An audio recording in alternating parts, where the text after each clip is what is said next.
Hey my dear guys, welcome to the sessions of the CA Intermediate Paper number 1 Advanced Accounting.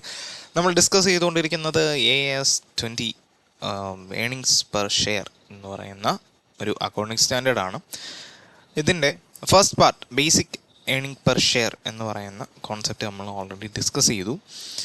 ഈ ഒരു പാർട്ടിനകത്ത് നമ്മൾ ഇതിൻ്റെ second പാർട്ടായിട്ടുള്ള ഡയലൂട്ടഡ് ഏണിംഗ് പെർ ഷെയർ എന്ന് പറയുന്ന കോൺസെപ്റ്റ് ആയിരിക്കും പഠിക്കാനായിട്ട് പോകുന്നത്. നമ്മൾ ബേസിക്കിനകത്ത് എന്താ പറഞ്ഞത്, ഒരു കമ്പനി, ആ കമ്പനിയിൽ ഇപ്പം 1,00,000 ഷെയർസ്, 1,00,000 ആണ് അവരുടെ ഏണിംഗ് എന്ന് പറയുന്നത്. ഇപ്പം പ്രോഫിറ്റ് ആവാം, ലോസ് ആവാം, റിസൾട്ട് എന്ന് പറയുന്നത്. ഇത് പെർ ഷെയർ എത്ര ആയിരിക്കും കൊടുക്കുന്നത് എന്നതാണ് നമ്മൾ ഡിസ്കസ് ചെയ്തത്. ഇപ്പോൾ 1,000 ഷെയർസ് ആയിരുന്നു ഉണ്ടായിരുന്നെങ്കിൽ നമ്മൾ എത്ര കൊടുക്കും? പെർ ഹെഡ് 100 ആയിരിക്കും കൊടുക്കുന്നത്. ഓക്കെയാണോ? ബട്ട് ഈ ഒരു situation, diluted earning per share എന്ന് പറയുന്ന ഒരു സിറ്റുവേഷൻ നമുക്കൊരു കോൺസെപ്റ്റ് വഴിയായിട്ട് പഠിക്കാൻ നോക്കാം. ഓക്കെ ആണോ? യെസ്. എൻ്റെ ഒരു ഫ്രണ്ട് ഉണ്ട്, നേഹ എന്ന് പറഞ്ഞ്. ഞാൻ, നേഹ, പാർവതി, ലക്ഷ്മി, ഇത്രയും പേരാണ് ഫ്രണ്ട്സ് എന്ന് പറയുന്നത്. അപ്പം നേഹയുടെ ബർത്ത്ഡേക്ക് പോയി. അവിടെ ഒരു കേക്ക് ഉണ്ട്. നേഹ നമുക്ക് വേണ്ടി ഒരു കേക്ക് വാങ്ങിച്ചിട്ടുണ്ട്. അപ്പം ഞങ്ങൾ ഇപ്പോഴേ ഈ ഒരു കറണ്ട് സിറ്റുവേഷനിൽ എന്ന് പറയുന്നത് ഞങ്ങൾ 4 പേരെ ഉള്ളൂ എന്ന് വെച്ചോ. 4 പേരെ അവിടെ ഉള്ളൂ. അപ്പം ഒരു കേക്കിനകത്തെ 25% എന്ന് പറയുന്നത് അത് ഓരോരുത്തർക്കും വേണ്ടിയുള്ളതാണ്, അല്ലേ? ഇപ്പം ലാലെന്ന് പറയുന്ന എനിക്ക് 25% കിട്ടും, നേഹയ്ക്ക് 25% കിട്ടും, പാർവതിക്ക് 25% കിട്ടും, ലക്ഷ്മിക്ക് കിട്ടും. ഞങ്ങൾ 4 പേരെ ആ വീട്ടിൽ ഉള്ളൂ. കറൻ്റ്ലി അത്രയും പേരെ വീട്ടിൽ ഉള്ളൂ. അപ്പം ഞാൻ ഇച്ചിരി കേക്കിനോട് ഭയങ്കര പ്രിയമുള്ള ആളാണ്. ഞാനപ്പോൾ എന്ത് ചെയ്യുന്നുണ്ട്, ഞാൻ വിചാരിക്കുക എനിക്ക് 25% കിട്ടുമല്ലോ എന്നും പറഞ്ഞിട്ട് ഞാൻ ഇങ്ങനെ ഇരിക്കുകയാണ്. എനിക്കാണെങ്കിൽ വേറെത്ത് പോവുകയും വേണം. വേറൊരു ബർത്ത്ഡേ പാർട്ടി ഉണ്ട് എൻ്റെ ഫ്രണ്ടിൻ്റെ.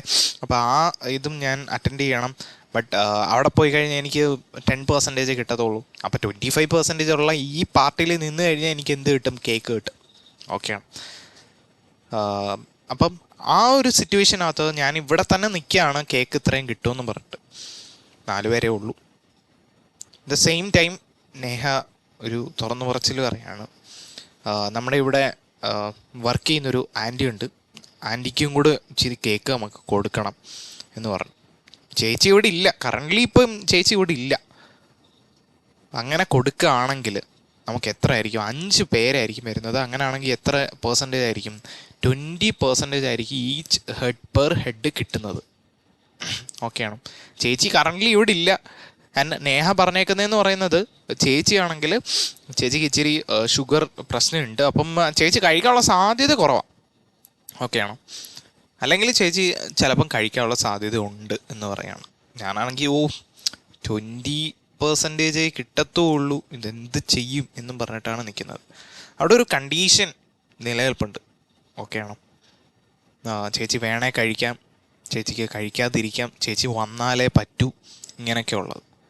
പുറമേ നിന്ന് നോക്കുന്ന ഒരാളെ സംബന്ധിച്ചോളം, അല്ലെങ്കിൽ നിൽക്കുന്ന ലാലെന്ന് പറയുന്ന ഞാനെന്ന വ്യക്തിയെ സംബന്ധിച്ചോളം, ഞാൻ നോക്കുമ്പം ഇവിടെ 4 പേരേ ഉള്ളൂ, 25% എനിക്ക് കിട്ടും. ബട്ട് ആക്ച്വലി അങ്ങനെ ആണോ നടക്കാൻ സാധ്യതയുള്ളത്? 20% ആവാനുള്ള സാധ്യതയുണ്ട്. അപ്പോൾ അവിടെ നിൽക്കുന്ന എല്ലാവർക്കും ആ ഒരു ഐഡിയ കൊടുക്കേണ്ടത് നമ്മുടെ ഉത്തരവാദിത്തമാണ്. എത്രയാണ്? 20% കിട്ടാനുള്ള സാധ്യതയുള്ളൂ. ആൻഡ് ഒരാളും കൂടെ വരാനുള്ള സാധ്യതകളുണ്ട്. അപ്പം അടുത്ത പാർട്ടി ആകുമ്പോൾ ഞാൻ എന്ത് ചെയ്യും? വിചാരിക്കും ഇതുപോലെ അവിടുത്തെ ചേച്ചിയും കൂടെ ഉണ്ട്, അപ്പം ചേച്ചിയുടെ കുട്ടിക്കും കൂടെ എന്ത് ചെയ്യണം നമുക്ക്, അല്ലെങ്കിൽ ചേച്ചിക്കും കൂടെ എന്ത് ചെയ്യണം? കേക്ക് കൊടുക്കണം എന്നുള്ള രീതിയിലായിരിക്കും നമ്മൾ എന്ത് ചെയ്യുന്നത്, നേഹയുടെ വീട്ടിലെ പാർട്ടിക്ക് അടുത്തതിന് വരുന്നത്. അല്ലെങ്കിൽ എന്താണ്, ഇപ്പം അടുത്ത പ്രാവശ്യത്തെ പാർട്ടിക്ക് ഇപ്പം നേഹയുടെ വീട്ടിൽ പോകണോ അതോ എൻ്റെ മറ്റേ ഫ്രണ്ട് ഉണ്ടല്ലോ 10% ഉള്ള, അപ്പോൾ അവിടെ പോകണോ എന്നുള്ള ഡിസിഷൻ ഞാൻ എടുക്കുന്നത്. ഓക്കെയാണോ? ഈ ഒരു കേസിനെയാണ് നമ്മൾ എന്ത് പറയുന്നത്? ഡയലൂട്ടഡ് എന്ന് പറയുന്നത്. ഡയലൂട്ടഡ് ഏണിംഗ് പെർ ഷെയറിൻ്റെ കോൺസെപ്റ്റ് വരുന്നത്. നമ്മുടെ ആ ഒരു ബെനിഫിറ്റ് അത് മറ്റുള്ളവർക്കും കൂടെ പോകുന്ന ഒരു സിറ്റുവേഷൻ. ഓക്കെയാണോ? നമ്മുടെ പൊട്ടൻഷ്യൽ ആയിട്ടുള്ള ഏണിംഗ് ഷെയർസ് അവൈലബിൾ ആയിട്ടുള്ള ഒരു സിറ്റുവേഷൻ ഭാവിയിൽ സംഭവിക്കാനുള്ള, അല്ലെങ്കിൽ കറൻ്റ്ലി എന്തല്ല ഇക്വിറ്റി ഷെയർസ് അല്ലാത്ത കേസിൽ ഭാവിയിൽ എന്താവാം, ഇക്വിറ്റി ഷെയർസ് ആയി മാറാം. അങ്ങനെയാണെങ്കിൽ നമ്മുടെ ഏണിംഗ് പെർ ഷെയർ കുറയും. ഈ കുറയുന്നതിനെ നമ്മൾ ഇപ്പം തന്നെ അങ്ങ് മനസ്സിലാക്കുകയാണ് എന്താണ് നമുക്കിതുപോലെ കുറയാനുള്ള സാധ്യതയുണ്ട് കാര്യങ്ങളായിരിക്കും നമ്മൾ എന്ത് ചെയ്യുക, ആൻറ്റിസിപ്പേറ്റ് ചെയ്യണം. ഞാൻ എപ്പോഴും പറയാറുണ്ട്, നമ്മുടെ ഈ ഒരു വർഷത്തെ എല്ലാം എന്ത് ചെയ്യണം, നമ്മൾ ആൻറ്റിസിപ്പേറ്റ് ചെയ്യണം. പോസിബിൾ ലോസസിനെ എല്ലാം എന്ത് ചെയ്യണം, ആൻറ്റിസിപ്പേറ്റ് ചെയ്യണം. ഇൻവെസ്റ്റേഴ്സിന് എന്താണ് കറക്റ്റായിട്ടുള്ള കാര്യങ്ങൾ തന്നെ പറയണം. ബേസിക് EPS മാത്രം നോക്കി കഴിഞ്ഞു കഴിഞ്ഞാൽ ഇവിടെ ഇപ്പം എന്തില്ല, ചേച്ചി ഇല്ല, ഓക്കെയാണോ? ചേച്ചി ഇല്ലെങ്കിലും നമുക്ക് എന്ത് സംഭവിക്കാം, നമ്മുടെ ഈ ഒരു 25% 20% ആയിട്ട് മാറാം, ഓക്കെയാണോ? അപ്പം ഇൻ ദ സെയിം സിറ്റുവേഷൻ നമുക്കിപ്പം ഷെയർ ഹോൾഡേഴ്സ് കുറവായിരിക്കാം. ഭാവിയിൽ അവർ ചില കണ്ടീഷൻസ് മീറ്റ് ചെയ്യുകയാണെങ്കിൽ, അല്ലെങ്കിൽ ഭാവിയിൽ അവർക്ക് ഇതുപോലെ ഷെയർ ഹോൾഡേഴ്സ് ആയിട്ട് മാറാനുള്ള ഓപ്ഷനുണ്ട്. അങ്ങനെ ആണെങ്കിൽ എന്ത് ചെയ്യും, നമ്മുടെ ഏണിംഗ് പെർ ഷെയർ കുറയും. ഇതാണ് എന്ത് വരുന്നത്, ഡയലൂട്ടഡ് ഏണിംഗ് പെർ ഷെയർ എന്ന് പറയുന്ന കോൺസെപ്റ്റിനകത്തോട്ട് വരുന്നത്. ഓക്കെയാണ്, ഫൈൻ. യെസ്, നമ്മൾ പോവുകയാണെങ്കിൽ കോൺസെപ്റ്റിനകത്തോട്ട് പോവുകയാണെങ്കിൽ, ഓക്കെ, ഒരു കമ്പനിയിൽ പൊട്ടൻഷ്യൽ ആയിട്ടുള്ള ഇക്വിറ്റി ഷെയർസ് ഉണ്ടെങ്കിൽ മാത്രമാണ് എന്ത് വരുന്നത്, ഈ ഡയലൂട്ടഡ് ഏണിംഗ് പെർ ഷെയർ എന്ന് പറയുന്ന ഈ ഒരു കോൺസെപ്റ്റിൻ്റെ ആധികാരികത വരുന്നത്. ഇത് ഫോക്കസ് ചെയ്യുന്നത് നമ്മുടെ ബേസിക് EPS, ഈ പൊട്ടൻഷ്യൽ ഇക്വിറ്റി ഷെയർസ് ഇഷ്യൂ ചെയ്തെങ്കിൽ, ഓക്കെയാണ്. ഇപ്പം ഞാൻ പറഞ്ഞ നമ്മുടെ വീട്ടിൽ മറ്റേ ചേച്ചി വരുന്ന സിറ്റുവേഷനകത്ത് എത്ര കുറയും, 25 നിന്ന് 20 ആയി മാറുന്ന ഇതിനെയാണ് എന്ത് ചെയ്യുന്നത്, നമ്മുടെ ഈ ഡയലൂട്ടഡ് EPS ഫോക്കസ് ചെയ്യുന്നത്, ഓക്കെയാണോ? ഭാവിയിൽ അത് 20 ആവും, 20ലേക്ക് അത് ബേസിക് EPSനെ 25നെ റീസ്റ്റേറ്റ് ചെയ്ത് കാണിക്കുന്ന ആ ഒരു സിറ്റുവേഷനാണ് എന്തെന്ന് പറയുന്നത്, ഡയലൂട്ടഡ് ഏണിംഗ് പെർ ഷെയർ എന്ന് പറയുന്നത്, ഓക്കെയാണോ? ഈ പൊട്ടൻഷ്യൽ ഇക്വിറ്റി ഷെയർസ് കറൻ്റ്ലി എന്തല്ല, ഇക്വിറ്റി ഷെയർസ് അല്ല. ചേച്ചി ഇതുവരെ വന്നിട്ടില്ല, ബട്ട് ചേച്ചി എന്ത് ചെയ്യും, വരാനുള്ള സമയമായിട്ടുണ്ട്, വരും. ഭാവിയിൽ എന്ത് ചെയ്യും, ചേച്ചി വരും. The same situation. അതുപോലെ ഇക്വിറ്റി ഷെയർസ് ഇപ്പം അല്ല, അവർ ചിലപ്പോൾ ഡിബഞ്ചർ ഹോൾഡേഴ്സ് ആയിരിക്കും, പ്രിഫറൻഷ്യൽ ഷെയർ ഹോൾഡേഴ്സ് ആയിരിക്കും. ഭാവിയിൽ ഇവരെന്ത് ചെയ്യാൻ സാധ്യതയുണ്ട്, ഇവർ ഇക്വിറ്റി ഷെയർ ഹോൾഡേഴ്സ് ആയിട്ട് മാറാനുള്ള സാധ്യതയുണ്ട്.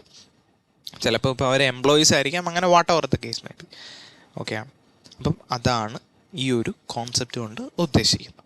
ഓക്കെ, പൊട്ടൻഷ്യൽ ഇക്വിറ്റി ഷെയർസ് ഇങ്ങനെ പറഞ്ഞു കഴിഞ്ഞാൽ എന്താണ്, പൊതുവെ എന്താണ് അതെന്ന് പറയുന്നത്, കൺവേർട്ടബിൾ ആയിട്ടുള്ള പ്രിഫറൻസ് ഷെയർസ് ആയിരിക്കാം, ഭാവിയിലോട്ട് ഇക്വിറ്റിയിലേക്ക് കൺവേർട്ട് ചെയ്യാൻ പറ്റുന്നതായിരിക്കാം, അല്ലെങ്കിൽ കൺവേർട്ട് ചെയ്യാൻ പറ്റുന്ന ബോൺസ് ആയിരിക്കാം. ഇപ്പം ചേച്ചിക്ക് പകരമായിട്ട് നമ്മുടെ ഒരു ഞാൻ കടം വാങ്ങിച്ച ഒരാളായിരിക്കാം വരുന്നത്, ഓക്കെ ആണോ? ആൻഡ് ഡിബഞ്ചേഴ്സ് ആയിരിക്കാം, ഓപ്ഷൻസ് ഓർ വാറൻസ് ആയിരിക്കാം, പിന്നെ കണ്ടിൻജൻറ്റ് ഷെയർസ് ആയിരിക്കും. എന്തെങ്കിലും കണ്ടിൻജൻറ്റ് കണ്ടീഷൻസ് സാറ്റിസ്ഫൈ ചെയ്യുകയാണെങ്കിൽ നമ്മൾ ഇഷ്യൂ ചെയ്യുന്ന ഷെയർസ് ആയിരിക്കാം. ഇങ്ങനത്തെ ഒരു സിറ്റുവേഷൻ ആയിരിക്കും വരുന്നത്. സർ, ഈ diluted earning per share directly അങ്ങ് പോവാണോ? 1 lakh ഉണ്ടായിരുന്നു, 1 lakh ഇപ്പം എത്രയായി, നമുക്കിപ്പോൾ 1000 ഷെയർസ് ആയിരുന്നു ഉണ്ടായിരുന്നത്, ഇപ്പോൾ 100 കൂടെ അഡീഷൻ വരികയാണെങ്കിൽ നമുക്ക് ഡയറക്റ്റ്ലി പോയിട്ട് ഈ 1 lakh ഡിവൈഡഡ് ബൈ 1100 നമുക്ക് ചെയ്താൻ പറ്റുമോ എന്നൊരു സിറ്റുവേഷൻ വരും. ബട്ട് അങ്ങനല്ല. നേരത്തെ ഡിബഞ്ചർ ഹോൾഡേഴ്സ് ഇപ്പം ഇക്വിറ്റി ഷെയർ ഹോൾഡേഴ്സ് ആവുകയാണ് എങ്കിൽ, അങ്ങനെ ഒരു സിറ്റുവേഷൻ വരികയാണ് എങ്കിൽ അവർക്ക് എന്ത് കൊടുക്കണ്ട, ഇൻട്രസ്റ്റ് കൊടുക്കണ്ട, ഓക്കെ ആണോ? പ്രിഫറൻസ് ഷെയർ ഹോൾഡേഴ്സ് എന്ന് മാറി ഇക്വിറ്റി ഷെയർ ഹോൾഡേഴ്സ് ആവുകയാണെങ്കിൽ മാൻഡേറ്ററി ആയിട്ട് കൊടുക്കേണ്ട പ്രിഫറൻഷ്യൽ ഡിവിഡൻഡ് നമ്മൾ എന്ത് ചെയ്യണ്ട, കൊടുക്കണ്ട. അങ്ങനത്തെ ഒരു സിറ്റുവേഷനുമുണ്ട്. അങ്ങനെയാണെങ്കിൽ നമ്മുടെ ഈ ഒരു വന്നിരിക്കുന്ന ബേസിക് EPSനകത്ത് വന്നിരിക്കുന്ന profit attributable to equity share holders എന്ന് പറയുന്ന ആ ഒരു എമൗണ്ടിൽ എന്ത് ചെയ്യാം, മാറ്റം വരാനുള്ള സാധ്യതയുണ്ട്. ഓക്കെ ആണോ? യെസ്, മനസ്സിലാവുന്നുണ്ടോ? യെസ്, മനസ്സിലാവുന്നുണ്ട്. Okay, fine. സിമ്പിളായിട്ടാണ് നമ്മൾ ചിന്തിക്കുന്നത്, സിമ്പിൾ സെൻസിൽ നമ്മൾ ചിന്തിച്ചാൽ മതി, ഓക്കെ ആണോ? ഇൻട്രസ്റ്റ് ഉണ്ടായിരുന്നു, ഇൻട്രസ്റ്റ് എന്ന് പറയുന്ന എക്സ്പെൻസ് ഉണ്ടായിരുന്നു, ഇൻട്രസ്റ്റ് എക്സ്പെൻസ് വന്നതുകൊണ്ട് പ്രോഫിറ്റ് കുറഞ്ഞു. ഇപ്രാവശ്യം വരികയാണെങ്കിൽ അതിൻ്റെയും കൂടെ എന്ത് വരണം, അതിൻ്റെയും കൂടെ പ്രോഫിറ്റ് അത്രയും കൂടി വരണം. ഇൻട്രസ്റ്റ് എന്ന് പറയുന്ന എക്സ്പെൻസ് ഇല്ല. പക്ഷേ അവിടെ പ്രശ്നം എന്ന് പറയുന്നത് പ്രോഫിറ്റ് കൂടിയതുകൊണ്ട് എന്ത് പറ്റി? ടാക്സ് കൂടി. ഓക്കെ ആണോ? അപ്പം ഇൻട്രസ്റ്റിന് മാറ്റം വരുമ്പോൾ ടാക്സ് കൂടും. അപ്പം നെറ്റ് മാത്രം നമ്മൾ എന്ത് ചെയ്താൽ മതി? കൺസിഡർ ചെയ്താൽ മതി. ഓക്കെ ആണോ? ഫൈൻ ആണോ? അങ്ങനെ ആണ് എങ്കിൽ നമ്മളുടെ ഡയലൂട്ടഡ് ഏണിംഗ് പെർ ഷെയർ എങ്ങനെ ആയിരിക്കും കമ്പ്യൂട്ട് ചെയ്യുന്നത്?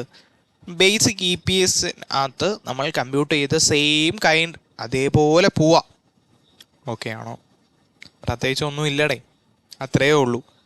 ആൻഡ് ഞാൻ പറഞ്ഞ ആ ഇൻട്രസ്റ്റും ടാക്സും ഈ എലമെൻറ്റുകൾ നമ്മൾ എന്ത് ചെയ്യണം? അഡ്ജസ്റ്റ് ചെയ്യണം. ഞാൻ അതിനെ വിശേഷിപ്പിക്കുന്നത്, അല്ലെങ്കിൽ എക്സാമിന് എഴുതാൻ പറ്റിയ ഒരു രീതി എന്ന് പറയുന്നത് adjustment in earnings. Exam questions and ആൻസേഴ്സിനകത്തും ഇങ്ങനെ തന്നെ കൊടുത്തേക്കുന്നത്. സോ നമുക്ക് യൂസ് ചെയ്യാവുന്നതാണ് അഡ്ജസ്റ്റ്മെൻറ്റ് ഇൻ ഏണിങ്സ്. ചിലപ്പോൾ അത് കൂട്ടായിരിക്കും, കുറയ്ക്കായിരിക്കും, whatever the case may be. Profit or loss attributable to equity share holders എന്ന് പറയുന്ന ബേസിക് ഇ പി എസിനകത്ത് കൊടുത്തിരിക്കുന്നതുമായിട്ട് ഒരു ചെറിയ അഡ്ജസ്റ്റ്മെൻറ്റ് നടത്താം. ഡിവൈഡഡ് ബൈ നമുക്ക് ഓൾറെഡി ഉള്ള വെയ്റ്റഡ് ആവറേജ് ഇക്വിറ്റി ഷെയർസ് ഉണ്ടല്ലോ, നമ്മുടെ ബേസിക് ഏണിംഗ് പെർ ഷെയറിനകത്ത് കമ്പ്യൂട്ട് ചെയ്തത്. അതിൻ്റെ കൂട്ടത്തിൽ എന്ത് ചെയ്യാം? ഷെയർസ് കൂടുന്നുണ്ട്. ഓക്കെ ആണോ? നേരത്തെ 1000 ഷെയർസ് ഉണ്ടായിരുന്നത് ഇപ്പോൾ 100ഉം കൂടെ ആഡ് ചെയ്തിട്ടുണ്ട്. അങ്ങനെയാണെങ്കിൽ 1100 ആയിരിക്കും ഇപ്പോഴത്തെ ടോട്ടൽ ഷെയർസ് എന്ന് പറയുന്നത്. ഓക്കെ ആണോ? ഫൈൻ ആണോ? അത്രയേ ഉള്ളൂ കോൺസെപ്റ്റ്. സോ ഇതിൻ്റെ സിറ്റുവേഷൻ നമ്മൾ റിപ്പോർട്ട് ചെയ്യേണ്ട, ഫിനാൻഷ്യൽ സ്റ്റേറ്റ്മെൻറ്റിനകത്ത് റിപ്പോർട്ട് ചെയ്യേണ്ട സിറ്റുവേഷൻ എപ്പോഴാണ്? ചേച്ചി വന്ന് 25% 20 ആവും എന്നൊരു കേസ് ഉണ്ടെങ്കിൽ മാത്രം നമ്മൾ എന്ത് ചെയ്താൽ മതി? റിപ്പോർട്ട് ചെയ്താൽ മതി. ഓക്കെ ആണോ? അതിൻ്റെ ഒരു ആധികാരികത അപ്പോഴായിരിക്കും എന്ത് ചെയ്യുന്നത്? വരുന്നത്. ഡയലൂട്ടഡ് ഏണിംഗ് പെർ ഷെയർ നമ്മൾ കണ്ടുപിടിക്കുന്നത് ബേസിക് ഏണിംഗ് പെർ ഷെയറിനെക്കാട്ടിലും കുറവാണെങ്കിൽ എന്ത് ചെയ്താൽ മതി? നമ്മൾ റിപ്പോർട്ട് ചെയ്താൽ മതി. അങ്ങനെ ഒരു സിറ്റുവേഷനകത്ത് മാത്രമായിരിക്കും എന്ത് ചെയ്യുന്നത്? ഇത് ഡയലൂട്ടഡ് ആയിട്ട് പോകുന്ന ഒരു നേർപ്പിച്ച രീതിയിലേക്ക് ഏണിംഗ് പെർ ഷെയറിനെ പോകുന്നത് എങ്കിൽ, വലിയൊരു ഏണിംഗ് പെർ ഷെയർ അതിനെ കുറച്ചാക്കി, നമ്മളിപ്പം ഹാൻഡ് വാഷ് ഒക്കെ ഉണ്ടല്ലോ, ഹാൻഡ് വാഷിനെ നമ്മൾ വെള്ളം ചേർത്തിട്ട് എന്ത് ചെയ്തു? നേർപ്പിച്ച് ഒരുപാടാക്കി. ഓക്കെ, അപ്പം അതിൻ്റെ ആ ഒരു നേച്ചർ മാറി. ഓക്കെ, സെയിം കൈൻഡ് ബെപ്സിൻ്റെ നേച്ചർ മാറിയാണ് നമ്മൾ ഡയലൂട്ടഡ് ഇ പി എസിനകത്തോട്ട് വരുന്നത്. ഇതൊരു ഡയലൂട്ടഡ്, ആ ലൂസായിട്ടുള്ള ഒരു നേച്ചർ ആണെങ്കിൽ നമ്മൾ എന്ത് ചെയ്താൽ മതി? റിപ്പോർട്ട് ചെയ്താൽ മതി. ഇനി ആൻഡ് ഇപ്പം നമ്മൾ വെള്ളം ചേർക്കുകയാണ്, അപ്പോൾ അതിൻ്റെ കട്ടി കൂടുകയാണ്. ഓക്കെ ആണോ? ചേച്ചിയുടെ കേസ് മാറ്റി നിർത്താണ്. ഓക്കെ ആണോ? ഇപ്പം ഇൻ കേസ് ചേച്ചി വരുമ്പോൾ നമുക്ക് എന്താണ്, കേക്ക് വാങ്ങിച്ചിട്ടാണ് വരുന്നത്, സാധനം കൂടുകയാണ്. ഓക്കെ ആണോ? ഒരു കേക്കും കൂടെ കൊണ്ടുവരികയാണ് ചെയ്യുന്നത്. അങ്ങനത്തെ കേസിലാണെങ്കിൽ എന്തായിരിക്കും അത്? നമ്മുടെ ഏണിങ്സ് കൂട്ടി എന്നൊരു രീതിയിലായിരിക്കും വരുന്നത്. ആൻറ്റി ഡയലൂട്ടീവ് ആയിരിക്കും. ഓക്കെ ആണോ? അത് റിപ്പോർട്ട് ചെയ്യേണ്ട ആവശ്യമില്ല. നമ്മളെന്താ കൺസിഡർ ചെയ്യാറുള്ള, പ്രൂഡൻസ് എന്താ ചെയ്യാറുള്ള, കൺസിഡർ ആൾ പോസിബിൾ ലോസസ് ആണ് അല്ലേ. ഗെയിൻസ് നമ്മൾ ചെയ്യേണ്ട ആവശ്യമില്ല. ഓക്കെ ആണോ? നമ്മൾ ഇനി കമ്പ്യൂട്ട് ചെയ്യാൻ പോകുന്നതെന്ന് പറയുന്നത് ഈ അഡ്ജസ്റ്റ്മെൻറ്റിൻ്റെ കാര്യമാണ്. ഓക്കെ ആണോ? ഈ അഡ്ജസ്റ്റ്മെൻറ്റിൻ്റെ കാര്യമാണ്. അതിനെ നമ്മളെന്ത് വിളിക്കുക എന്നറിയോ? Incremental E P S, earning per share എന്നാണ് പറയാം. ഇൻക്രിമെൻ്റ് എത്രത്തോളം ഈ അഡ്ജസ്റ്റ്മെൻറ്റിൻ്റെ വ്യത്യാസത്തിൽ പ്രോഫിറ്റിനകത്ത് ഉണ്ടായ മാറ്റം, ഡയലൂട്ടഡിനകത്ത് അല്ല ബേസിക്കിനകത്ത് ഉണ്ടായ ആ ഒരു ചേഞ്ചാണ് നമ്മൾ നോക്കുന്നത്. നമ്മൾ മുകളിൽ ഓൾറെഡി പറഞ്ഞ കാര്യം തന്നെ, ഇൻട്രസ്റ്റ് അത് അങ്ങനെ ഒരു എക്സ്പെൻസ് വരത്തില്ല. ബട്ട് അപ്പുറത്ത് എന്ത് ചെയ്യും? ടാക്സ് എന്ന് പറയുന്ന കാര്യം കൂടും. അപ്പം ആ ഒരു ഇതേ ഡിവൈഡഡ് ബൈ ഇപ്പോൾ എത്ര 100 ഷെയർസും കൂടെ വരുന്നുണ്ടെന്ന് വെച്ചോ. ഓക്കെ ആണോ? അപ്പോൾ അത്രയും ഷെയർസ് എത്രയാണോ ബേസിക്കിൽ നിന്ന് ഡയലൂട്ടിനകത്തോട്ട് പോയപ്പോൾ ഉണ്ടായ ആ ഒരു വ്യത്യാസങ്ങളുണ്ടല്ലോ, അപ്പം അതിൻ്റെ ആ ഒരു നേച്ചറിനെ കമ്പ്യൂട്ട് ചെയ്യുന്നതിനെയാണ് നമ്മൾ എന്ത് പറയുന്നത്? Incremental E P S, earning per share എന്ന് പറയുന്ന കാര്യം ചെയ്യുന്നത്. ഇനി സാർ അഡ്ജസ്റ്റ്മെൻറ്റ് ഇൻ ഏണിങ്സ് അതെന്താണ്? അഡ്ജസ്റ്റ്മെൻറ്റ് ഇൻ ഷെയർസ് എന്താണ്? ജസ്റ്റ് ആ ഒരു ഇക്വേഷനെ തന്നെ നമ്മൾ താഴോട്ട് വരുമ്പോൾ എന്ത് ചെയ്യും? ആ ഒരു ഫോർമാറ്റ് എഴുതിയേക്കുന്നതേ ഉള്ളൂ. ഓരോടത്തും നമ്മൾ ഏണിങ്സ് എന്തുവരും, ഷെയർസ് എന്തുവരും എന്ന് പറയുന്നതിന് പകരമായിട്ട് ഏണിങ്സിൻ്റെ സൈഡിൽ ന്യൂമറേറ്ററിൽ എന്താണ്, ഡിനോമിനേറ്ററിൽ എന്താണ് എന്ന കാര്യം മാത്രം നിങ്ങൾ നോക്കിയാൽ മതി. ഓക്കെ ആണോ? എന്താ പറഞ്ഞേക്കുന്നത്? നമ്മളിപ്പം കൺവേർട്ടബിൾ പ്രിഫറൻസ് ഷെയർസ് ആണെങ്കിൽ നിങ്ങൾ അഡ്ജസ്റ്റ്മെൻറ്റ് ഇൻ ഏണിങ്സ് ആയിട്ട് എടുക്കേണ്ട എന്ത് മാത്രം എടുത്താൽ മതി, പ്രിഫറൻസ് ഡിവിഡൻറ്റിന് എടുത്താൽ മതി. Sir why tax part? Profit after tax കഴിഞ്ഞിട്ടായിരിക്കും എന്ത് വരുന്നത്, പ്രിഫറൻസ് ഡിവിഡൻറ്റ് വരുന്നത്. സോ നമ്മൾ അതിനെ എടുക്കണ്ട. ആൻഡ് എത്ര പ്രിഫറൻസ് ഷെയർസ് ആണ് ഇക്വിറ്റി ആയിട്ട് കൺവേർട്ട് ചെയ്തത്, ഓക്കെ ആണോ? അപ്പം നമ്മുടെ incremental E P S in case of preference shares, convertible preference shares ഉണ്ടെങ്കിൽ നമ്മൾ diluted E P S compute ചെയ്യണം. ഈ ഡയലൂട്ടഡ് ഇ പി എസിനകത്ത് എന്തായിരിക്കും പറയുന്നത്, നമ്മളുടെ എത്രയാണ് profit attributable to equity share holders plus the preference dividend divided by എത്ര ആയിരിക്കും, number of weighted average equity shares plus the number of equity shares converted. Okay ആയിരിക്കും? Yes. അടുത്തത് നമ്മുടെ കൺവേർട്ടബിൾ ഡിബഞ്ചറിൻ്റെ കേസിനകത്ത് എന്തായിരിക്കും സംഭവിക്കുന്നത്? കൺവേർട്ടബിൾ ഡിബഞ്ചറിൻ്റെ കേസിനകത്ത് നമ്മുടെ ഇൻട്രസ്റ്റ് ഉണ്ടല്ലോ, ഇൻട്രസ്റ്റ് എന്ന് പറയുന്ന എക്സ്പെൻസ്, ഞാൻ ഓൾറെഡി തുടക്കം തൊട്ടേ പറഞ്ഞ എക്സാമ്പിൾ തന്നെ, ഇൻട്രസ്റ്റ് എന്ന് പറയുന്ന എക്സ്പെൻസ് ആൻഡ് അത് കഴിഞ്ഞിട്ട് 1 - ടാക്സ്, ദാറ്റ് മീൻസ് ഇതൊരു ടാക്സ് ബെനിഫിറ്റ് പാർട്ടായിരുന്നു. ഇൻട്രസ്റ്റ് എന്ന് പറയുന്ന എക്സ്പെൻസ് കുറഞ്ഞു ആൻഡ് ടാക്സ് എന്ന് പറയുന്ന എക്സ്പെൻസ് കൂടി. ഇതായിരിക്കും സിറ്റുവേഷൻ വരുന്നത്. നിങ്ങളിത് കമ്പ്യൂട്ട് ചെയ്ത് നോക്കിയാൽ മതി. ഇപ്പം നമ്മൾ അതിനകത്തോട്ട് കടക്കുന്നില്ല. ഇൻട്രസ്റ്റ് ഇൻറ്റു 1 - ടാക്സ് റേറ്റ്, ഇതായിരിക്കും നമുക്ക് എന്ത് വരുന്നത്, ഇത് റേറ്റ് ആണ് കേട്ടോ. ഓക്കെ, ടാക്സ് റേറ്റ് അതായിരിക്കും നമ്മുടെ അഡ്ജസ്റ്റ്മെൻറ്റ് ഇൻ ഏണിങ്സ് വരുന്നത്. ഇനി number of equity shares converted, എത്രയാണ് ഡിബഞ്ചേഴ്സ് കൺവേർട്ട് ചെയ്തത്? സാർ ടൈം ഫാക്ടർ നോക്കുമ്പോൾ എവിടെ നിന്ന് എടുക്കണം? നമ്മൾ എടുക്കേണ്ടത് from the beginning of the year, അല്ലെങ്കിൽ നമ്മുടെ ഇൻസ്ട്രുമെൻ്റ് എന്നാണ് ഇഷ്യൂ ചെയ്തത് ആ date which or is later, ആ ഒരു ഏതാണ് കഴിഞ്ഞിട്ടുള്ളത് അതായിരിക്കും നമ്മൾ എന്ത് ചെയ്യുന്നത്, തുടക്കമായിട്ട് എടുക്കേണ്ടത്. ഇപ്പം ടൈം ഫാക്ടർ എന്താണെന്ന് പറഞ്ഞു കഴിഞ്ഞാൽ നമ്മൾ എന്താണ് 2/12 and 7/12 ഇങ്ങനെ എടുക്കത്തില്ലേ ബി പി എസ് കമ്പ്യൂട്ട് ചെയ്തപ്പം? അതിൻ്റെ കാര്യമാണ് പറഞ്ഞേക്കുന്നത്. ഓക്കെ ആണോ? ആൻഡ് എവിടം വരെ എടുക്കണം? നമ്മുടെ കൺവേർഷൻ ഡേറ്റ് അല്ലെങ്കിൽ year and which or is earlier, ആ ഒരു പീരീഡ് വരെ ആയിരിക്കും നമ്മൾ എന്ത് ചെയ്യേണ്ടത്, എടുക്കേണ്ടത്. അടുത്തത് ഓപ്ഷൻസിൻ്റെ കേസിനകത്ത്, ഓപ്ഷൻസ് ഓർ വാറൻറ്റിൻ്റെ കേസിനകത്ത് അഡ്ജസ്റ്റ്മെൻറ്റ് ഇൻ ഏണിങ്സ് ഒന്നും വരത്തില്ല, എക്സ്പെൻസോ കാര്യമൊന്നും ഓപ്ഷൻ റിലേറ്റ് ചെയ്ത് നമ്മൾ ഓൾറെഡി എന്ത് ചെയ്യുന്നില്ല, നമ്മൾ ബുക്ക് ചെയ്യുന്നില്ല. അതുകൊണ്ട് തന്നെ അഡ്ജസ്റ്റ്മെൻറ്റ് ഏണിങ്സ് നില്ലായിരിക്കും. ഇനി അഡ്ജസ്റ്റ്മെൻറ്റ് ഷെയർസ് വരുവാണെങ്കിൽ എത്ര ഷെയർസ് ആണ് ഈ ഓപ്ഷനകത്തുള്ളത് into the market price minus the exercise price, ആ ഒരു ബെനിഫിറ്റ് ഉണ്ടല്ലോ നമുക്കുണ്ടായ ആ ഒരു ബെനിഫിറ്റ് എന്ന് പറയുന്നത്, okay divided by market price എന്ന് പറയുന്നത്.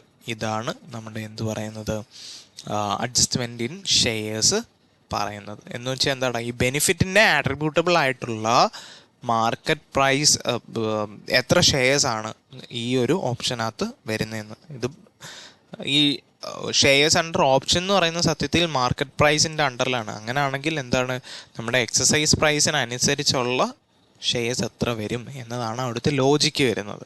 ഓക്കെ ആണോ? ഇനി ടൈം ഫാക്ടർ വരുന്നത് നമ്മുടെ ഇയർ ബിഗിനിങ് അല്ലെങ്കിൽ grand date which or is later and എവിടം വരെ ആയിരിക്കും ഇയർ എൻഡ് അല്ലെങ്കിൽ exercise date which or is earlier ആയിരിക്കും വരുന്നത്. ഓക്കെ ആണോ? അപ്പം ഇതാണ് നമ്മുടെ ഓപ്ഷൻസിൻ്റെ അല്ലെങ്കിൽ വാറൻസിൻ്റെ കേസിനകത്ത് വരുന്നത്. ഇനി കണ്ടിൻജൻറ്റ് ഷെയർസിൻ്റെ കേസ് ആണെങ്കിൽ സബ്ജക്റ്റ് ടു ദ ആ കണ്ടീഷൻ എന്താണോ സാറ്റിസ്ഫൈ ചെയ്യുന്നത് അത് വെച്ചിട്ടായിരിക്കും വരുന്നത്. ഇനി അവിടെയും എന്ത് വരത്തില്ല, ഏണിങ്സിനകത്തൊരു ചേഞ്ച് വരത്തില്ല. ഇനി അഡ്ജസ്റ്റ്മെൻറ്റ് ഷെയർസ് ആയിരിക്കും വരുന്നത്. അതെന്ന് പറയുന്നത് എത്രയാണോ ഷെയർസ് പ്രോമിസ് ചെയ്തിട്ടുള്ളത് അത്രയും പ്രോമിസ് ചെയ്യുന്നതായിരിക്കും അഡ്ജസ്റ്റ്മെൻറ്റിന് ഷെയർസ് ആയിട്ട് വരുന്നത്. ഓക്കെ ആണോ? വളരെ സിമ്പിളായിട്ടുള്ള ലോജിക്കലായിട്ടുള്ള കാര്യമാണ്. നിങ്ങൾ ആ രീതിയിൽ ഇതിനെ പഠിച്ചാൽ മതി. ജസ്റ്റ് ഇത് വായിച്ച് പഠിക്കുകയാണെങ്കിൽ അങ്ങനെ ആ ഒരു രീതിയിൽ എവിടെ തൊട്ടിട്ടായിരിക്കും the same as the year beginning അല്ലെങ്കിൽ കണ്ടിൻജൻറ്റ് ഷെയർസിൻ്റെ agreement date which or is later and എവിടം വരെ ആയിരിക്കും year end share issue date which or is earlier. Okay ആണോ? ഇങ്ങനെ ആയിരിക്കും അതിൻ്റെ ടൈം ഫാക്ടർ നമ്മൾ കമ്പ്യൂട്ട് ചെയ്യുന്നത്. ഓക്കെ, നമുക്കൊരു ചെറിയ example part diluted E P എസിൻ്റെ തന്നെ പോവാം. ഓക്കെ ആണോ? നമ്മുടെ ഒരു എക്സാമ്പിൾ എന്ന് പറയുന്നത് പ്രോഫിറ്റ് ആഫ്റ്റർ ടാക്സ് ഉണ്ടായിരുന്നത് 10 lakh ആണ്. And weighted average equity shares എന്ന് പറയുന്നത് 2 lakh ആണ്. കൺവേർട്ടബിൾ പ്രിഫറൻസ് ഷെയർസ് നമുക്കുള്ളതെന്ന് പറയുന്നത് 50,000 ആണ്. ഓക്കെ ആണോ? കമ്പനി എന്ത് ചെയ്യുന്നുണ്ട്? പ്രിഫറൻസ് ഷെയർസ് കൺവേർട്ടബിൾ ആണ്. ഇത് ഒരു ഇക്വിറ്റി ഷെയർസിനകത്തോട്ട് എന്ത് ചെയ്യുന്നുണ്ട്? കൺവേർട്ട് ചെയ്യുന്നുണ്ട്. അങ്ങനെ ആണെങ്കിൽ നമ്മുടെ പ്രിഫറൻസ് ഡിവിഡൻഡ് ഓൾറെഡി നമ്മൾ എന്ത് ചെയ്തിട്ടുണ്ട്? കമ്പ്യൂട്ട് ചെയ്തേക്കുന്നതെന്ന് പറയുന്നത് ഈ 50,000 പ്രിഫറൻസ് ഷെയർസിന് ആട്രിബ്യൂട്ടബിൾ ആയിട്ടുള്ള പ്രിഫറൻസ് ഡിവിഡൻഡ് എന്ന് പറയുന്നത് 1 lakh ആണ്. അപ്പം നമ്മളുടെ profit attributable to equity share holders വരുന്നത് എത്രയാണ്? 9 lakh ആയിരിക്കും. ഇക്വിറ്റി ഷെയർ ഹോൾഡേഴ്സിന് 9 lakh ആയിരിക്കും വരുന്നത്. ഇനി ബേസിക് EPS നോക്കുകയാണെങ്കിൽ നമ്മളുടെ വെയ്റ്റഡ് ആവറേജ് ഇക്വിറ്റി ഷെയർസ് എന്ന് പറയുന്നത് 2 lakh ഉണ്ടായിരിക്കും. And profit attributable to equity share holders എന്ന് പറയുന്നത് 9 lakh ആയിരിക്കും. ഓക്കെ ആണോ? അങ്ങനെയാണെങ്കിൽ 4.5 പെർ ഷെയർ ആയിരിക്കും നമുക്ക് എന്ത് വരുന്നത്? ബേസിക് ഏണിംഗ് പെർ ഷെയർ ആയിട്ട് വരുന്നത്. സാർ ക്വസ്റ്റ്യനകത്ത് പറഞ്ഞിട്ടുണ്ട് പ്രിഫറൻസ് ഷെയർസ് നമുക്ക് എന്ത് ചെയ്യാൻ പറ്റും? കൺവേർട്ട് ചെയ്യാൻ പറ്റും ഒരു ഇക്വിറ്റി ഷെയർ ആയിട്ട്. അങ്ങനെ മാറ്റുകയാണെങ്കിൽ എന്തായിരിക്കും സംഭവിക്കുന്നത്? പ്രിഫറൻസ് ഷെയർസിന് ടാക്സ് ഇല്ല. അതുകൊണ്ട് തന്നെ ടാക്സ് എലമെൻറ്റ് വരത്തില്ല. നമ്മൾ ഓൾറെഡി പഠിച്ചതനുസരിച്ച് എന്ത് ചെയ്താൽ മതി? നമ്മളുടെ പ്രോഫിറ്റ് ആഫ്റ്റർ ടാക്സ് ഡയറക്റ്റ്ലി എടുത്താൽ മതി. അല്ലെങ്കിൽ നമ്മളുടെ ബേസിക് EPSന് കമ്പ്യൂട്ട് ചെയ്ത് പ്രോഫിറ്റിൻ്റെ കൂടെ പ്രിഫറൻസ് ഡിവിഡൻഡ് എന്ത് ചെയ്താൽ മതി? ആഡ് ചെയ്താൽ മതി. അഡ്ജസ്റ്റ്മെൻറ്റ് ഇൻ ഏണിങ്സ് എന്ന് പറയുന്നത് ഈ കേസിനകത്ത് വരുന്നത് 1 lakh ആയിരിക്കും. ഓക്കെ ആണോ? ഇനി ഷെയർസിൻ്റെ കേസ് വരുവാണെങ്കിൽ 50,000 ഉണ്ട്. 50,000 ഒരു ഇക്വിറ്റി ഷെയർ വീതമായിരിക്കും എന്ത് ചെയ്യുന്നത്? നമുക്ക് തരുന്നത്. ഓക്കെ ആണോ? അങ്ങനെ വരുവാണെങ്കിൽ 2,50,000 ഷെയർസ് ആയിരിക്കും നമുക്ക് ടോട്ടൽ വരുന്നത്. ഡയലൂട്ടഡ് ഏണിംഗ് പെർ ഷെയർ എന്ന് പറയുന്നത് എത്ര ആയിരിക്കും? നമ്മുടെ പ്രോഫിറ്റ് ആഫ്റ്റർ ടാക്സ് അല്ലെങ്കിൽ നമ്മളുടെ profit attributable to equity share holders plus the preference dividend divided by the veins plus and the adjustment in shares ആയിരിക്കും 50,000 കൂടെ ചേർന്നായിരിക്കും വരുന്നത്. അങ്ങനെയാണെങ്കിൽ നമുക്ക് എത്ര വരും? 4 പെർ ഷെയർ ആയിരിക്കും നമുക്ക് വരുന്നത്. Basic EPS 4.5. നമ്മൾ ഇപ്പോൾ ഇൻവെസ്റ്റർ എന്ന പ്രോസ്പെക്റ്റീവിൽ നോക്കുകയാണെങ്കിൽ നമുക്ക് എന്തുണ്ട്? 4.5 ആയിരിക്കും നമ്മുടെ ടോട്ടലി ഉള്ള ഏണിംഗ് പെർ ഷെയർ, ഒരു ഷെയറിനുള്ള ഏണിങ്സ് എന്ന് പറയുന്നത്. ബട്ട് ഈ പ്രിഫറൻസ് ഷെയർ ഹോൾഡേഴ്സ് ഉണ്ട്. ഈ പ്രിഫറൻസ് ഷെയർ ഹോൾഡേഴ്സിനെ നമ്മൾ എന്ത് ചെയ്താൽ നമുക്ക് കൺവേർട്ട് ചെയ്ത് കഴിഞ്ഞാൽ നമുക്ക് വരുന്നതെന്ന് പറയുന്നത് 4 ആയിരിക്കും എന്ന് നമ്മൾ ജസ്റ്റ് എന്ത് ചെയ്യുക? സ്റ്റേറ്റ് ചെയ്തേക്കാം. ഓക്കെ ആണോ? അപ്പം ഈ ഒരു 0.5ൻ്റെ വ്യത്യാസമായിരിക്കും ഇവിടെ ജനറലി സംഭവിക്കുന്നത്. ഓക്കെ ആണോ? ഇതൊരു ഡയലൂട്ടീവ് നേച്ചറാണ്. നിങ്ങൾ ആലോചിച്ചാൽ മതി. ഹാൻഡ് വാഷിനകത്ത് നമ്മൾ എന്ത് ചെയ്യുന്നുണ്ട്? വെള്ളം ഒഴിക്കുന്നുണ്ട്. ഓക്കെ ആണ്. അപ്പോൾ അതെന്ത് ചെയ്യുന്നുണ്ട്? ലൂസ് ആവുന്നുണ്ട്. സെയിം കൈൻഡ് ഡയലൂട്ടഡ് EPS വരുമ്പോൾ എന്താണ്? ഇവിടെ 4ലേക്ക് മാറുകയാണ്, കുറയുകയാണ്. അതിൻ്റെ നേച്ചറിൽ മാറ്റം വരുന്നുണ്ട്. അപ്പം അതാണ് ആ രീതിയിൽ. ഓക്കെ, ദെൻ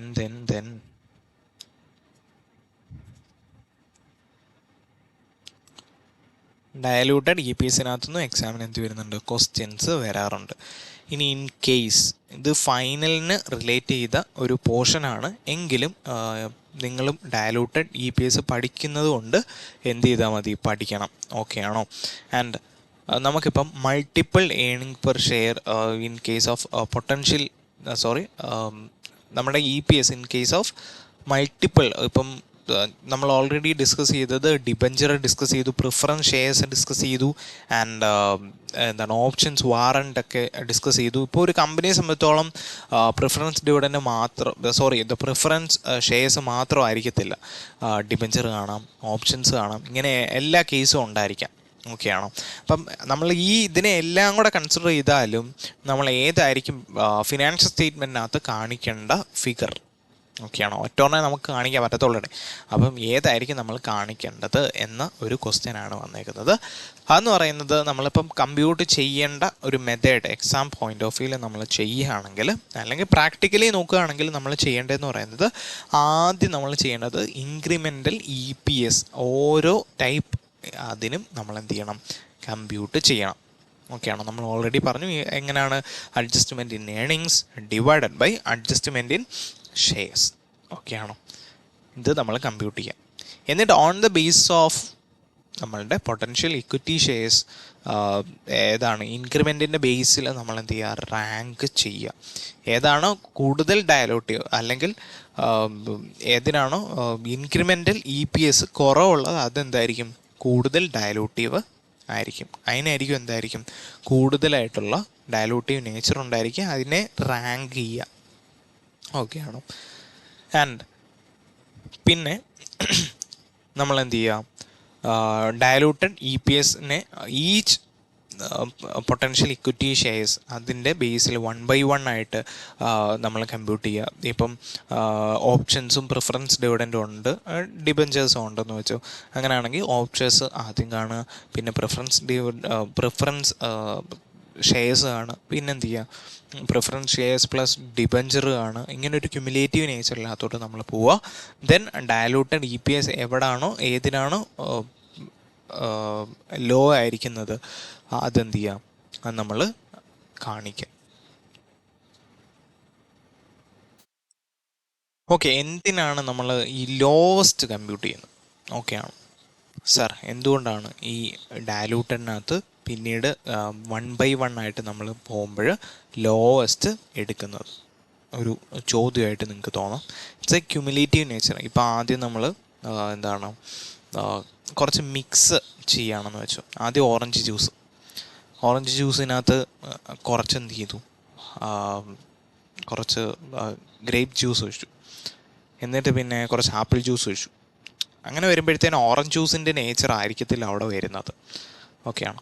അപ്പം ഇതിൻ്റെ നേച്ചർ മാറുന്നുണ്ട്. അങ്ങനെ വരുമ്പോഴത്തേനായിരിക്കും ലോവസ്റ്റ് ലെവലിൽ നമ്മൾ ഈ ഒരു ഇൻക്യുമുലേറ്റീവ് ഇത് മൂന്നും കൂടെ ചേരുമ്പോൾ വരുന്നുണ്ട്.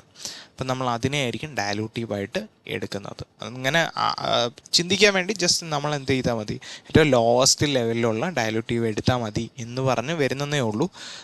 അതിനെ നിങ്ങൾ ആ ഒരു രീതിയിൽ ലിങ്ക് ചെയ്യുമൊന്നും വേണ്ട. അതാണ് മറ്റൊരു പോയിൻ്റായിട്ട് ജസ്റ്റ് തിങ്ക് ചെയ്യാൻ വേണ്ടി. നിങ്ങൾക്കിപ്പം തിങ്ക് ചെയ്യും എന്തിനായിരിക്കും സാർ ലോവസ്റ്റ് എടുക്കാൻ പറഞ്ഞത് എന്നുള്ളൊരു ചിന്ത വരാം. ബട്ട് അങ്ങനെ വരാതിരിക്കാൻ വേണ്ടിയാണ് പറഞ്ഞത്. അത് ജസ്റ്റ് നമ്മളൊരു നേർപ്പിക്കാൻ, ഞാൻ അത് പറഞ്ഞല്ലോ, ഒന്നിൻ്റേതായിട്ടുള്ള നേച്ചർ വരാതിരിക്കാൻ വേണ്ടി. ഇപ്പം പ്രിഫറൻസ് ഡിവിഡൻറ്റിൻ്റെ കേസ് പറയാം. അങ്ങനെ വരുമ്പോൾ ഉണ്ടാവുന്ന എന്തല്ല പ്രോഫിറ്റ് ആയിരിക്കത്തില്ല എന്തെന്ന് പറയുന്നത് നമ്മുടെ ഡിബെഞ്ചറിൻ്റെ കേസിനകത്ത് വരുന്നത്. അവിടെ ടാക്സിൻ്റെ എലമെൻറ്റിൻ്റെ ആ ഒരു കാര്യവും കൂടെ വരുന്നുണ്ട്. അങ്ങനെ വരുമ്പോഴത്തേന് ഇതെല്ലാം കൂടെ ചേരുമ്പോൾ ഉള്ള റിസൾട്ടിനെയാണ് നമുക്ക് വേണ്ടത്. ഓക്കെയാണ്. ഇൻക്രിമെൻ്റലിൻ്റെ കാര്യത്തിനകത്ത് നമുക്ക് റാങ്ക് ചെയ്യാം. ബട്ട് ഇൻ ക്യുമുലേറ്റീവ് നേച്ചറിനകത്ത് നമുക്ക് ഏറ്റവും ലോവസ്റ്റ് ആയിട്ട് ഇത് മൂന്നും കൂടെ സംയോജിക്കുമ്പോൾ ഉണ്ടാവുന്നതായിരിക്കും നമ്മൾ എടുക്കുന്നത്. ജസ്റ്റ് അടുത്ത എക്സാമ്പിൾ വഴി പോകുമ്പോൾ നമുക്ക് എന്ത് ചെയ്യാം, ഈ കാര്യം മനസ്സിലാക്കിയെടുക്കാവുന്നതേ ഉള്ളൂ. ഓക്കെയാണോ? ദെൻ നമ്മുടെ earning attributable to equity share holders എന്ന് പറയുന്നത് 10 lakh ആണെന്ന് വെച്ചോ.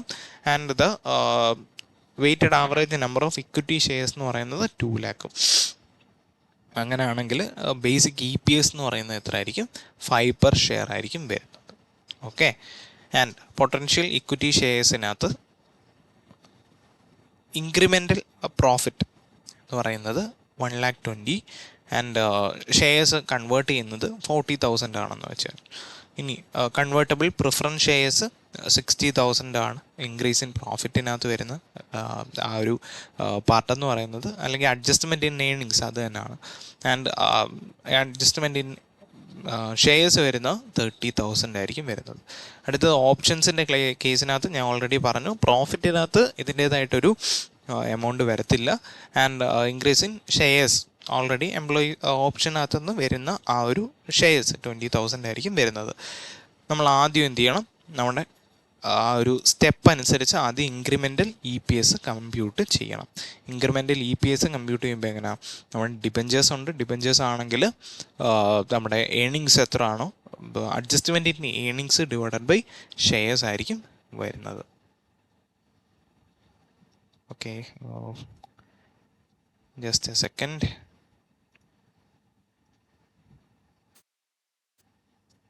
Okay, 1,20,000 divided by 40,000, it comes to 3.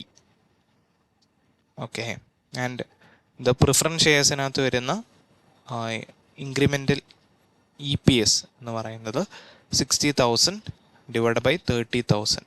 Already question given ആണ്. നമുക്കപ്പോൾ എത്ര വരും? ₹10 പെർ ഷെയർ ആയിരിക്കും വരുന്നത്. ഇനി സ്റ്റോക്ക് ഓപ്ഷൻ്റെ കേസിനകത്ത് നമ്മുടെ ന്യൂമറേറ്റർ 0 ആണ്. ദെൻ എന്തായിരിക്കും? റിസൾട്ട് ഈസ് ആൾസോ അത് 0 ആയിട്ട് വരും. ഇനി റാങ്കിങ്ങിൻ്റെ കേസ് വരികയാണെങ്കിൽ ഞാൻ പറഞ്ഞു നമുക്കിപ്പം ഏറ്റവും കുറവുള്ളതിൽ നിന്ന് കൂടുതലോ ആ ഒരു രീതിയിലായിരിക്കും നമ്മൾ എന്ത് ചെയ്യുന്നത് പോകുന്നത്. ആൻഡ് ഇൻക്രിമെൻ്റൽ EPS ഡിബഞ്ചേഴ്സിനായിരിക്കും എന്ത് ചെയ്യുന്നത്? ഇൻക്രിമെൻ്റൽ EPS ഏറ്റവും കൂടുതലുള്ളത്. ഇനി ക്യുമുലേറ്റീവ് നേച്ചർ എടുത്ത് നോക്കുകയാണെങ്കിൽ ഞാൻ ഓൾറെഡി പറഞ്ഞിട്ടുണ്ട്, ഓപ്ഷൻസ് മാത്രമാണ് എന്നൊരു സിറ്റുവേഷൻ വരികയാണെങ്കിൽ നമുക്ക് വരുന്നത് profit 10 lakh and the shares already ഉണ്ടായിരുന്ന 2 lakh. അതിൻ്റെ കൂട്ടത്തിൽ നമുക്ക് എത്ര ഉണ്ടോ? 20,000 കൂടെ ആഡ് ചെയ്തു വന്നു. And 2,20,000 10,000 divided by 2,20,000 it comes to rupees 4.55 per share ആയിരിക്കും വരുന്നത്. ഇനി ഓപ്ഷൻസും പ്രിഫറൻസ് ഷെയർസും കൂടെ വരുന്നൊരു കേസിനകത്താണെങ്കിൽ നമ്മുടെ പ്രോഫിറ്റ് എന്ന് പറയുന്നത് 10 lakh. ഓക്കെ ആണോ? 10 lakh ആൻഡ് 60,000 കൂടെ എന്ത് വരുന്നുണ്ട്? അഡ്ജസ്റ്റ്മെൻറ്റ് ഇൻ ഏണിങ്സ് വരുന്നുണ്ട്. അപ്പോൾ 10 lakh 60,000 ആയിരിക്കും വരുന്നത്. ഷെയർസിൻ്റെ കേസ് ആണെങ്കിൽ 2 lakh ഓൾറെഡി ഉണ്ട്, 20,000 ഓൾറെഡി ഓപ്ഷനകത്തുള്ളതുണ്ട്, ആൻഡ് ദ 30,000 അത് എന്തെന്നുണ്ട് ഈ ഒരു പ്രിഫറൻസ് ഷെയർസിനകത്തുനിന്ന് വരുന്നുണ്ട്. അങ്ങനെയാണെങ്കിൽ ടോട്ടൽ 2,50,000 ആയിരിക്കും നമ്മുടെ ഷെയർസ് വരുന്നത്. അങ്ങനെയാണെങ്കിൽ EPS എന്ന് പറയുന്നത് എത്ര ആയിരിക്കും? 4.24 ആയിരിക്കും വരുന്നത്. ഇനി 3 കൂടെ വരുമ്പോൾ ഞാൻ പറഞ്ഞ ഏറ്റവും ലോവസ്റ്റ് സിറ്റുവേഷനകത്തോട്ടാണ് നമ്മൾ പോകുന്നത്. അതെന്ന് പറയുന്നത് പ്രോഫിറ്റ് 10 lakh ഉണ്ട്, ആൻഡ് 1,20,000 അതുമുണ്ട്, ആൻഡ് 60,000. 1,20,000 ഐ തിങ്ക് ക്വസ്റ്റ്യൻ തന്നിട്ടുള്ളതിനകത്ത് അഡ്ജസ്റ്റ്മെൻറ്റ് ഇൻ ഏണിങ്സിനകത്ത് വരേണ്ട കൺവേർട്ടബിൾ ഡിബഞ്ചറിൻ്റെ കേസാണ്. ഓക്കെ ആണോ? അങ്ങനെയാണെങ്കിൽ നമുക്ക് 11,80,000 ആയിരിക്കും പ്രോഫിറ്റായിട്ട് വരുന്നത്, അഡ്ജസ്റ്റ്മെൻറ്റിനകത്ത് എല്ലാം കൂടെ കഴിയുമ്പോൾ വരുന്നത്. ഷെയർസിൻ്റെ കേസാണെങ്കിൽ 2,90,000 ആയിരിക്കും വരുന്നത്. അങ്ങനെയാണെങ്കിൽ ഏണിംഗ് പെർ ഷെയർ അവിടെ വരുന്നത് 4.07 ആയിരിക്കും. കൂട്ടത്തിലെ ഏറ്റവും ലോവസ്റ്റ് ലെവൽ, ഏറ്റവും നേർപ്പിച്ച അതെന്ന് പറയുന്നത് ഇതായിരിക്കും. അങ്ങനെയാണെങ്കിൽ ഡയലൂട്ടഡ് EPS എത്ര ആയിരിക്കും? 4.07 ആയിരിക്കും. ഓക്കെ ആണോ? ജസ്റ്റ് അത്രേ അതിനകത്തൊരു കോൺസെപ്റ്റ് ആയിട്ടുള്ളൂ. നമ്മളുടെ ഫിനാൻഷ്യൽ സ്റ്റേറ്റ്മെൻറ്റിൻ്റെ അകത്ത് നമ്മൾ 4.07 ആയിരിക്കും എന്ത് ചെയ്യുന്നത്? DPS ആയിട്ട് കൺസിഡർ ചെയ്യുന്നത്. ഇനി ജസ്റ്റ് ഡിസ്ക്ലോഷേഴ്സ് ആൻഡ് ചെറിയ കുറച്ച് ഏരിയയും കൂടെ ഉണ്ട്. ദെൻ ഈ ചാപ്റ്റർ എന്ത് ചെയ്തു? കംപ്ലീറ്റ് ആയി. ദെൻ പ്രോബ്ലം പാർട്ടിനകത്തോട്ട് മാത്രം നമുക്ക് എന്ത് ചെയ്താൽ മതി? പോയാൽ മതി. ഓക്കെയാണ്. അടുത്ത റീസ്റ്റേറ്റ്മെൻറ്റ് എന്ന് പറയുന്ന ഒരു കോൺസെപ്റ്റാണ്. നിങ്ങൾക്കറിയാം നമ്മുടെ ഫിനാൻഷ്യൽ സ്റ്റേറ്റ്മെൻറ്റിനകത്ത് പ്രീവിയസ് ഇയറും കറണ്ട് ഇയറും ഉണ്ട്. ഇപ്പോൾ ബോണസ് ഇഷ്യൂ അങ്ങനത്തെ കാര്യങ്ങളൊക്കെ വരികയാണെങ്കിൽ അഡ്ജസ്റ്റ്മെൻറ്റുകൾ എന്ത് വരണം? കഴിഞ്ഞ വർഷവും ഈ വർഷവും കമ്പയർ ചെയ്യാൻ വേണ്ടിയിട്ട് നിങ്ങൾ എന്ത് ചെയ്യണം? ആ ഒരു യൂണിഫോമിറ്റി കീപ്പ് ചെയ്യാനായിട്ട് ഈ അഡ്ജസ്റ്റ്മെൻറ്റുകൾ കഴിഞ്ഞ വർഷത്തിനകത്തും കാണിച്ചിട്ട് എന്ത് ചെയ്യണം? പ്രസൻറ്റ് ചെയ്യണം. ഓക്കെ ആണോ? എന്നാൽ മാത്രമേ നമുക്ക് എന്ത് ചെയ്യാൻ പറ്റൂ? ഈ വർഷം ഈ ബോണസ് ഷെയർസ് കൊണ്ട് അല്ലെങ്കിൽ ഇങ്ങനൊരു ഇൻസിഡൻറ്റ് ഉണ്ടായതുകൊണ്ട് എത്രയാണ് ചേഞ്ച് സംഭവിച്ചിരിക്കുന്നത് എന്നൊരു കമ്പാരിസൺ ചെയ്യാനായിട്ട് പറ്റത്തുള്ളൂ. ഓക്കെ ആണോ? ജസ്റ്റ് അതിൻ്റെ പാർട്ട് തന്നെ. ഇപ്പം ഔട്ട്സ്റ്റാൻഡിങ് ആയിട്ട് നിൽക്കുന്ന ബോണസ് ഷെയർസ് ഉണ്ടായിരിക്കുമല്ലോ ഫസ്റ്റ് ഏപ്രിലിൽ. അപ്പോൾ അതെന്ന് പറയുന്നത് കഴിഞ്ഞ വർഷത്തിൻ്റെ. ഓക്കെ, അപ്പോൾ ആ ബോണസ് പാർട്ടും കൂടെ ഇതിനകത്തോട്ട് കൊണ്ടുവന്നാൽ മതി. നിങ്ങൾക്ക് എന്ത് ചെയ്യാം? ക്വസ്റ്റ്യൻ കൂടുതലായിട്ട് നമ്മൾ ചെയ്യുമ്പോൾ ഇത് മനസ്സിലാവും. ജസ്റ്റ് ഇരുന്നാൽ മതി, ജസ്റ്റ് മൈൻഡിൽ ഇരുന്നാൽ മതി. നമ്മൾ എന്ത് ചെയ്യണം? ജസ്റ്റ് അതിനകത്ത് കൊണ്ട് അഡ്ജസ്റ്റ്മെൻറ്റ് ചെയ്തിട്ട് ആയിരിക്കണം. കഴിഞ്ഞ വർഷത്തെ ഫിനാൻഷ്യൽ സ്റ്റേറ്റ്മെൻറ്റിനകത്ത് അങ്ങനെ ആണെന്ന് പറഞ്ഞിട്ട് നമ്മൾ അങ്ങനെ ഇരിക്കണമെന്നില്ല. നമുക്ക് എന്ത് ചെയ്യാം? മാറ്റാം. പിന്നെ നമ്മൾ ഏണിംഗ് പെർ ഷെയർ ഇത് ഡിസ്ക്ലോസ് ചെയ്യേണ്ട, അതും ഡയലൂട്ടഡ് ഏണിംഗ് പെർ ഷെയറും ഡിസ്ക്ലോസ് ചെയ്യേണ്ടത് P&Lനകത്താണ്. സ്റ്റേറ്റ്മെൻറ്റ് ഓഫ് പ്രോഫിറ്റ് ആൻഡ് ലോസിനകത്ത് താഴെയായിട്ടായിരിക്കും ചെയ്യേണ്ടത്. അതായിരിക്കും മറ്റൊരു കാര്യമെന്ന് പറയുന്നത്. നമുക്ക് അതിനകത്ത് എന്തൊക്കെ കാണിക്കണം, നമ്മുടെ എത്രയാണ് ഷെയർസ് ആൻഡ് എത്രയാണ് നമ്മളുടെ ഏണിംഗ് ആട്രിബ്യൂട്ടബിൾ ടു അതും കാണിക്കേണ്ടി വരും. ആൻഡ് ഇത് കഴിഞ്ഞിട്ടായിരിക്കും എന്ത് വരുന്നത്, ഏണിംഗ് പെർ ഷെയർ വരുന്നത്. ഇതിപ്പം നെഗറ്റീവ് ആവാം പോസിറ്റീവ് ആവാം. ഞാൻ പറഞ്ഞിട്ടുണ്ട് ലോസ് ആണെങ്കിലും പ്രോഫിറ്റീവ് ആണെങ്കിലും നമ്മുടെ ആ ഒരു ഷെയർ ഹോൾഡേഴ്സിന് ഉള്ളത് തന്നെയാണ്. സോ അതും നമ്മൾ എന്ത് ചെയ്യണം, കാണിക്കണം. ഇനി ഡിസ്ക്ലോഷർ പാർട്ട്, അതിനകത്ത് എന്ത് ചെയ്യണം, എക്സ്ട്രാ ഓർഡിനറി ഐറ്റംസ് എന്തൊക്കെയാണ് അത് മാറ്റിയിട്ടുള്ളതായിരിക്കും എന്ത് ചെയ്യുന്നത്, ബേസിക് ഈ ഒരു പാർട്ടിനകത്ത് എടുക്കുന്നത്. And reconciliation, weighted average number of equity shares, അങ്ങനെയൊക്കെയുള്ള ജസ്റ്റ് നമ്മൾക്ക് അറിഞ്ഞിരിക്കേണ്ട കാര്യമെന്ന് പറയുന്നത് ഇത്രയാണ്. നമ്മുടെ ഏണിംഗ് പെർ ഇക്വിറ്റി ഷെയർസ് ഇതെന്ത് ചെയ്യുന്നുണ്ട്, നമ്മൾ കാണിക്കുക സ്റ്റേറ്റ്മെൻറ്റ് ഓഫ് പ്രോഫിറ്റ് ആൻഡ് ലോസിനകത്ത്. ഇത്രയും പാർട്ടായിരിക്കും അതിനകത്ത് വരുന്നതെന്ന് പറയുന്നത്. തിയറി ആ ഒരു രീതിയിൽ പോകുന്നതിനെക്കാട്ടിലും ഏറ്റവും കൂടുതൽ നമ്മൾ ഫോക്കസ് ചെയ്യേണ്ടത് ഇതിനകത്ത് എക്സാം ക്വസ്റ്റ്യൻസിനകത്തായിരിക്കണം. ആൻഡ് അതായിരിക്കും especially diluted and bonus issue, right issue, ഈ പാർട്ടായിരിക്കും കൂടുതലായിട്ടും എക്സാമിന് ചോദിച്ചു വരുന്നത്. ആൻഡ് അപ്പം ആ ഒരു 3 ഏരിയാസ് അതിനകത്തായിരിക്കണം നമ്മൾ എന്ത് ചെയ്യേണ്ടത്, കൂടുതൽ ഫോക്കസ് ചെയ്ത് പഠിക്കേണ്ടത്. ആൻഡ് കൂടുതൽ ക്വസ്റ്റ്യൻസ് ചെയ്യുമ്പോൾ നമുക്ക് എന്ത് ചെയ്യും, കൂടുതൽ എന്ത് കിട്ടും, അതിനകത്തൊരു ഐഡിയ ആയിട്ട് കിട്ടും. അങ്ങനെ ആകുമ്പോൾ നമ്മൾ എന്ത് ചെയ്യാം, നമുക്ക് കൂടുതലായിട്ട് ഇതിനകത്ത് പഠിക്കേണ്ട ആവശ്യം വരത്തില്ല. ഓക്കെ ആണോ? നിങ്ങൾക്ക് ജസ്റ്റ് നല്ല 5 മാർക്കിന് ഒക്കെ ചോദിക്കുന്ന ക്വസ്റ്റ്യനാണ് ഈ ഒരു അക്കൗണ്ടിങ് സ്റ്റാൻഡേർഡുമായിട്ട് ബന്ധപ്പെട്ടിട്ട് വരുന്നത്. അപ്പം ജസ്റ്റ് നിങ്ങൾക്ക് കുറച്ച് പ്രോബ്ലംസ് വർക്കൗട്ട് ചെയ്ത് കൂടുതൽ ഐഡിയ ഉണ്ടാക്കുക എന്നൊരു കോൺസെപ്റ്റ് മാത്രമേ അതിനകത്തുള്ളൂ. അത് നിങ്ങൾ ചെയ്യാം, അത്രയും കാര്യമേ അതിനകത്തുള്ളൂ. ആ ഒരു പാർട്ട് അങ്ങനെയാണ്. That's it.